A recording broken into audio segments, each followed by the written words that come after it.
Monopoly duopoly चल रही है, उसके बीच में एक ऐसी चीज है जिसके बारे में ज्यादा बात ही नहीं हो पा रही है और ये हमारे लिए बहुत डेंजरस होने वाला है। मैं बात कर रहा हूँ प्राइस हाइक की। जितने भी फोन्स मार्केट में लॉन्च हुए हैं, iQOO 15, रियलमी सीरीज, इनफैक्ट अपने OnePlus, सब कुछ अगर आप देखेंगे सबकी प्राइसेस 70,000 पार हो चुकी है। अगर चाइना से कंपेयर करते हैं तो वहां पर 50,000 में लॉन्च हुए थे, इंडिया में लगभग 20 से 25,000 प्राइस ज्यादा हो गई है। सिर्फ नए फोन्स ही नहीं, पुराने फोन्स भी अगर आप उठाते हैं, ओप्पो, iQOO, इन्फिनिक्स, हर ब्रांड्स, इनफैक्ट ये भी बोला जा रहा है कि आईफोन 17 सीरीज के ऊपर भी 5 से 7,000 प्राइस हाइक होने वाली है।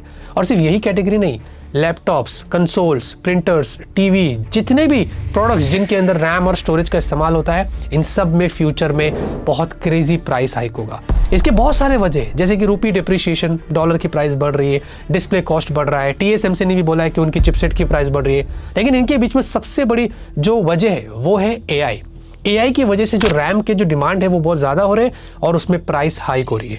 मेटा, गूगल, OpenAI, ये बहुत भारी तादाद में रैम को ऑर्डर दे रहे हैं। तो इसीलिए सारी जो कंपनी से जो रैम मैन्युफैक्चर करती है, जैसे कि सैमसंग, माइक्रोन, सैनडिस्क, ये बल्क में उन कंपनीज को रैम सप्लाई कर रहे हैं। वो वही सेम प्राइस में कर रहे हैं, उनको कोई प्रॉब्लम नहीं है। लेकिन दूसरी तरफ जो कंज्यूमर इलेक्ट्रॉनिक्स है, ये जो मार्केट है, यहाँ पर तो भाई डिमांड तो है, लेकिन सप्लाई अब कम हो रहा है क्योंकि AI में डिमांड ज़्यादा हो रहा है। इसीलिए प्रोडक्ट की वैल्यू जो है ना वो बढ़ चुकी है। अच्छा, सिर्फ इतना ही नहीं, अगर आप नॉर्मली भी अमेजोन पर चेक करते हैं, रैम और SSD की प्राइसेस भाई 11,000 से पहले मिलती थी, अब तो 50,000 तक पहुंच चुका है, जो कि मेरे हिसाब से बिल्कुल भी अच्छा नहीं है। इनफैक्ट जो स्टॉक प्राइस है जितने भी जो रैम मैन्युफैक्चरिंग कंपनी से, ये भी एज हाई एज 150% के ऊपर यहाँ पर चला गया है। अब इंडिया में देखेंगे तो इंडिगो, एयर इंडिया, इनकी डुओपोली चल रही है। रिचार्जेस की बात करें तो एयरटेल, जियो, इनकी डुओपोली चल रही है।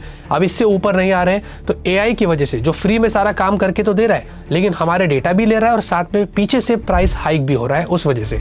2025 में तो हमें हिंट मिली है, याद रहे 2026 बहुत खतरनाक होने वाला है, सारे कैटेगरीज पे प्राइस बढ़ने वाली है। इसीलिए मैं ये नहीं बोलूंगा कि आप वेट करिए सेल का, मैं ये कहूंगा कि this is the right time to purchase, क्योंकि आगे प्राइस हाइक होगी और सिचुएशन बहुत खराब होगा।